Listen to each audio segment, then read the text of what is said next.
ലത്തീൻ സഭയുടെ തിരുവനന്തപുരത്തെ ബിഷപ്പ് ഹൌസിൽ സഭാ നേതൃത്വവുമായി കൂടിക്കാഴ്ച നടത്തി മുഖ്യമന്ത്രി വി.ഡി. സതീശൻ.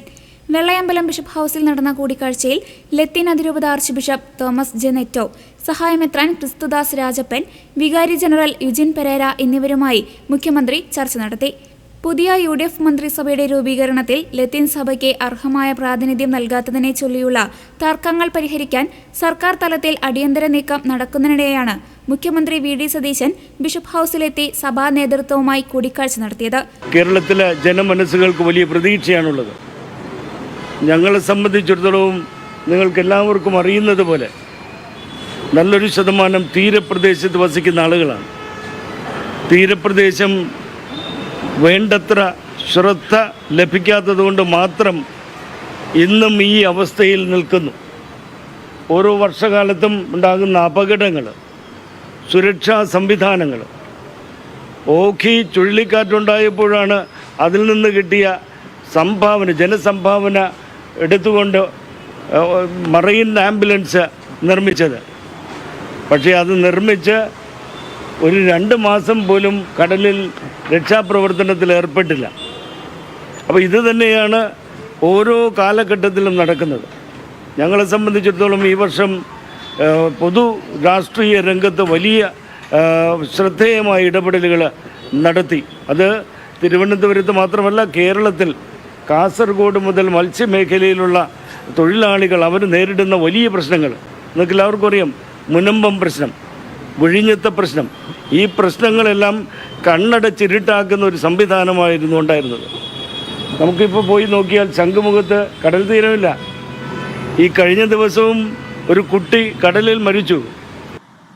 ഈ വിഴിഞ്ഞം പോർട്ട് വന്നതിന് ശേഷം കടലിൻ്റെ സ്ഥിതിയിൽ വലിയ മാറ്റം വന്നു, കടലിൻ്റെ ഒഴുക്കിൽ മാറ്റം വന്നു. നല്ല ദൃഢഗാത്രരായ ആളുകളൊക്കെ വലിയ ഈ കടൽ ചുഴിയിൽപ്പെടുന്നൊരവസ്ഥയുണ്ട്. പക്ഷേ ഇത്തരം കാര്യങ്ങളൊന്നും പരിശോധിക്കുന്നില്ല. അപ്പം ഞങ്ങൾ മത്സ്യമേഖലയിൽ നിന്ന് മത്സ്യത്തൊഴിലാളികളുടെ അനുഭവങ്ങളും അവരുടെ പ്രതിബന്ധങ്ങളും തടസ്സങ്ങളുമൊക്കെ അറിയുന്ന ഒരു അംഗം നമ്മുടെ സംസ്ഥാനത്തിൻ്റെ മന്ത്രിസഭയിൽ ഉണ്ടാകണമെന്ന് ഞങ്ങൾക്ക് ആഗ്രഹമായിരുന്നു. ഞങ്ങളത് വേണ്ടത്ര ശ്രദ്ധയോടുകൂടി ഉത്തരവാദിത്തപ്പെട്ട ആളുകളോടൊക്കെ അറിയിച്ചിട്ടുണ്ടായിരുന്നു. ബഹുമാന്യനായ മുഖ്യമന്ത്രി ഇന്ന് തിരുവനന്തപുരം അതിരൂപത ബിഷപ്സ് ഹൗസിലേക്ക് വരുമ്പോൾ അദ്ദേഹം ഞങ്ങളോട് പറഞ്ഞൊരു കാര്യം ഇതാണ്: തീരപ്രദേശത്തെ വിഷയങ്ങളിൽ അദ്ദേഹം സർവാത്മന ഇടപെടുന്ന ആളാണ്. അദ്ദേഹം ആ രംഗത്ത് വളരെ ക്രിയാത്മകമായ ഇടപെടലുകൾ നടത്താൻ അദ്ദേഹം സന്നദ്ധമാണെന്ന് വാഗ്ദാനം ചെയ്തു. ഞങ്ങൾക്ക് അതിലൊരു വലിയ പ്രതീക്ഷയുണ്ട്.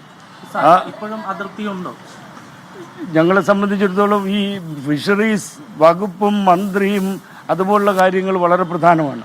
ഈ മത്സ്യത്തൊഴിലാളികളുടെ അനുഭവങ്ങളും മത്സ്യത്തൊഴിലാളികളുടെ മനസ്സും അറിയുന്നവരായിരിക്കണം ഫിഷറീസ് മന്ത്രി. ഞാനിപ്പോൾ ഓർക്കുന്നുണ്ട്, ശർമ്മ മന്ത്രി, അദ്ദേഹം മത്സ്യത്തൊഴിലാളികളുടെ കാര്യങ്ങൾ ഇടപെടുമ്പോൾ ഈ ഉദ്യോഗസ്ഥന്മാരെയൊക്കെ വിളിച്ചു പറയുന്നത് സർക്കാരിൻ്റെ തീരുമാനമാണ്.